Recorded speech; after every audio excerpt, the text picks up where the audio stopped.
FTV Hindi में आप सभी को सुस्वागतम। जी हाँ, 7 अक्टूबर को इसराइल पर हमले से ठीक 2 सप्ताह पहले सऊदी अरब के क्राउन प्रिंस का बयान पूरी दुनिया में सुर्खियां बटोर रहा था।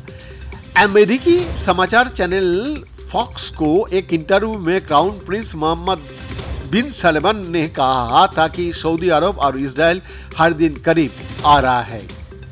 उन्होंने माना था कि सऊदी और इसराइल के बीच संबंध सामान्य होने की दिशा में तेजी से काम हो रहा है, लेकिन ठीक 2 सप्ताह के बाद इसराइल पर हमास के हमले और फिर इसके बाद इसराइली सेना की गाजा पट्टी में जवाबी कार्रवाई के बाद अब पश्चिम एशिया की राजनीति में अचानक बड़ा बदलाव देखने को मिल रहा है। इसराइल हमास जंग के बीच ईरान के राष्ट्रपति इब्राहिम राइसी ने सऊदी अरब के क्राउन प्रिंस मोहम्मद बिन सलमान से बुधवार को फोन पर बातचीत की। फरवरी में चीन की तरफ से समझौता कराए जाने का बाद ये पहला मौका था जब दोनों देशों के नेता ने फोन में बात की। ईरान के स्टेट मीडिया के मुताबिक बातचीत के दौरान राष्ट्रपति राइसी और सऊदी क्राउन प्रिंस के बीच फिलिस्तीन के खिलाफ वार क्राइम रोकने पर सहमति बनी। एमबीडी ने 2 दिन पहले कहा था कि सऊदी अरब फिलिस्तीनियों को साथ खड़ा है। उनका मकसद फिलिस्तीन का लोगों को उनके अधिकार दिलवाना था। जाहिर है कि फिलिस्तीन पर इसराइल के हमले के बाद अब सभी मुस्लिम देश एकजुट होने लग गया है। इससे पहले बांग्लादेश से लेकर मालदीव और अफगानिस्तान तक अपने अपने तरीका से फिलिस्तीन को अपना समर्थन दे चुका है। बाकी मुस्लिम देशों का सुर में सुर मिलाते हुए तुर्की ने भी रंग बदल दिया है। इसराइल ने गाजा पट्टी में बिजली, पानी और भोजन की सुविधा की आपूर्ति रोक दी थी। इस पर तुर्की ने सवाल खड़ा कर दिया है। विश्लेषकों का कहना है कि मुस्लिम देशों में फिलिस्तीन का प्रति समर्थन की असल वजह जनता है। धार्मिक वजह ही वो कारण है कि सभी मुस्लिम देशों का किसी न किसी बहाने फिलिस्तीन का समर्थन करना पड़ता ही है।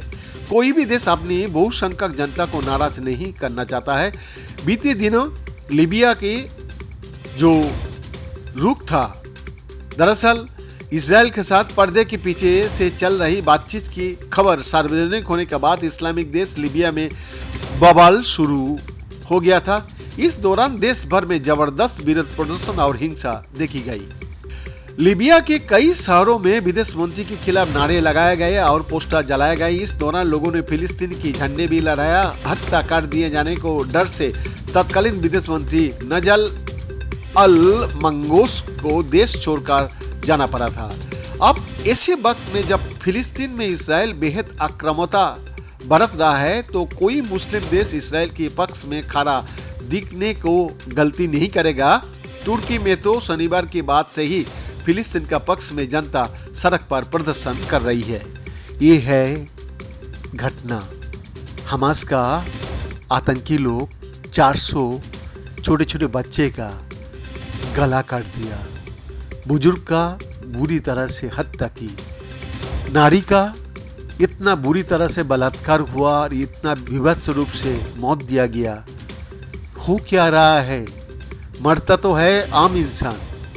जो भी है, ईश्वर अल्लाह दरबार में हम जितना भी फिलिस्तीनी, जितना भी इसराइली इस जंग में जान गंवाया, सबका आत्मा का शांति कामना के साथ बीएन का रिपोर्ट एफटीवी हिंदी।